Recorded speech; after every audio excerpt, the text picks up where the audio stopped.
What's up? Y'all know who it is. The world-renowned, greatest human being to ever walk on Earth's crust. It is yours truly, Carcino. I'm just messing with y'all. This is the truth behind the beef between LL Cool J and Cappadonna. Now, this is the funny thing about it, is that the beef was really never between those two people. And majority of the world never really heard about it. To where it made it to The Source, made it to XXL, or any other hip-hop publication at the time. And people like, well, how was this a beef? And why was no one talking about it? What happened? Well, this is what happened. Who remembers when the RZA put out the compilation album, The Swarm, that had Cobra Clutch? No. You had everybody, all the young Wu-Tang people on there, and they all spitting, getting some money, and they put out an incredible album. And Cappadonna's on there, and he got a song called 97 Mentality. And when you hear 97 Mentality, you say, oh, okay. Donna's next. So, when you hear 97 Mentality, that beat, everybody wanted to rhyme to that. And the RZA produced that track. And that's from the Mad Libs. Their album, what was that? Promises. It's about like 3-4 songs RZA sampled from that one song. But anyway, that song was a hit in New York. Like, everybody was bumping it. You know, it didn't get radio play. It got everybody in their tape deck play. You know, keep me on point for my 97 mentality. Keep me on point for my 4-digit salary. It was a diss at RZA in the song. 4-digit salary. Now, anyway, RZA produced that track.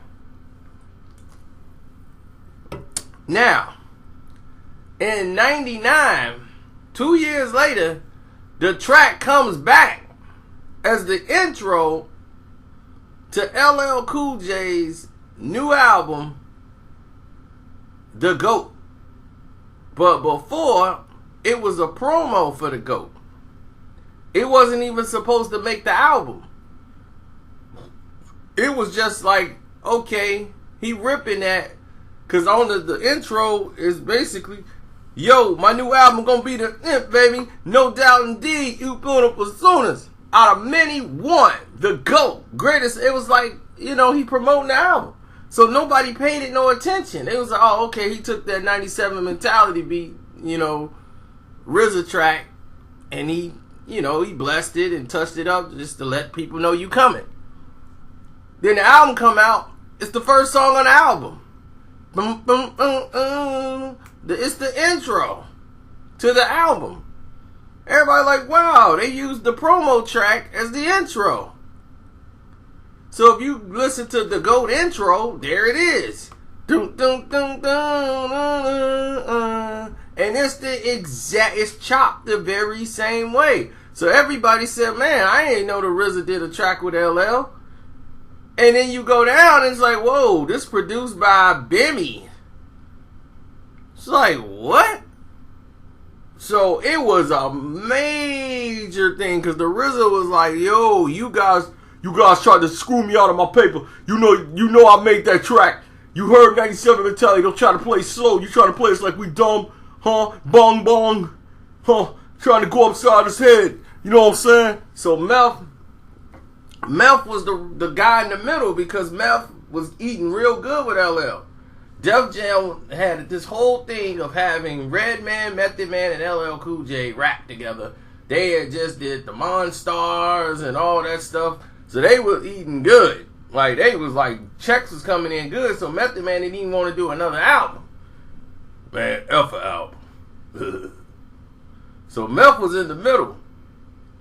And he was trying to referee this thing as best he could, because LL's like, I never even heard the track with your mans. I never even heard it. I just heard the track when Bimmy made it.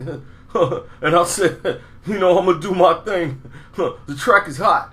But shouts out to your mans, man. You know what I'm saying? Whatever. I mean, the track was out. It did what it did. Mine didn't come out and take nothing away from his. And that's how LL looked at it. But the RZA wasn't having it. Yo, I'm coming in for about 20-30%. Tell your producer, man, to get ready to cut a check. He's gonna have to pay me. Wu-Tang Productions. Because I did all the cutting on that and the scratching. Man, he bite my... So he got on the line. Somehow they got in contact, and he was like, yo, man, get off my... Come up with your own. Quit trying to bite off my creativity. So...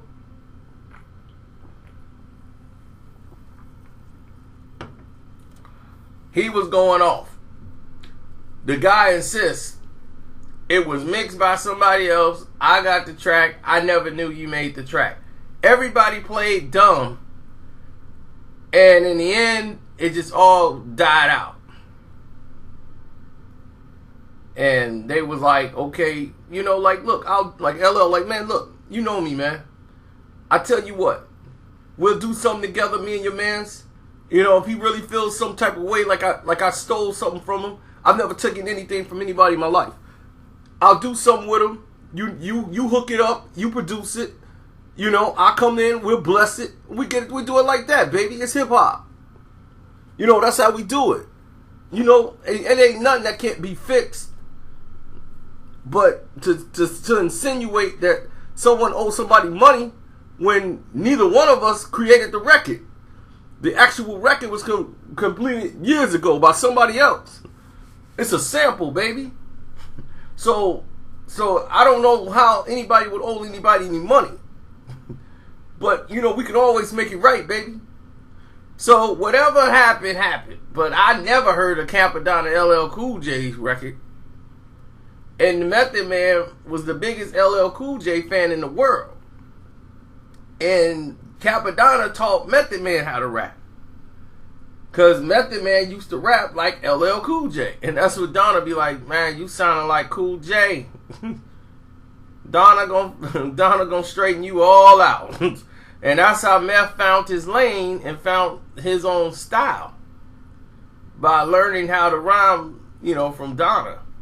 Donna taught a lot of these dudes how to rap. Like U-God, Meth, and a couple other ones. But none of them would buck with Donna. Donna was vicious. Wordplay was vicious.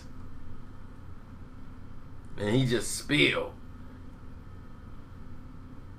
So at the end of the day, that producer, I never really seen him again. Or no, do I personally believe? Yeah, he stole from RZA. He stole that track from RZA. Y'all listen to the track and tell me, anybody who make beats, tell me that they jacked that from 97 Mentality. I've seen people use samples and it's entirely different from when other people use it. Then someone else used the same sample. They jacked the same way RZA did it. They did it the same way. They lying. So that's how I felt. Now LL might not have heard 97 Mentality. He probably heard the beat when they had it and said, I want that, I'm ripping to that. But they said that's a lie. LL wanted to get on a hot track to intro his album because he knew everybody in New York was bumping that track. But this how it happens in New York in the mixtape era. Somebody will get the instrumental and probably had that, and L probably just heard that instrumental and heard everybody rocking to that. Because people would do that, get that instrumental and be like, look, ripping. Bop, bop, bop, bop, spitting their own rhymes to it. So if he's like, okay, this is what's hot, this beat. And he'll jump on it. Like, people jacked his beat. Like, Mobb Deep took his track with Pink Cookies, the remix.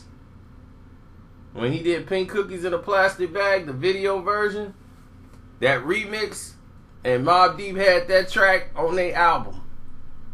But it was all love. Everything was good. It got straightened out. Everybody was cool. Was no problem. This was a problem, but I'm surprised this was never picked up by any outlets. I don't, maybe it was. I never remember hearing anybody talk about it. Knowing all of this took place behind the scenes.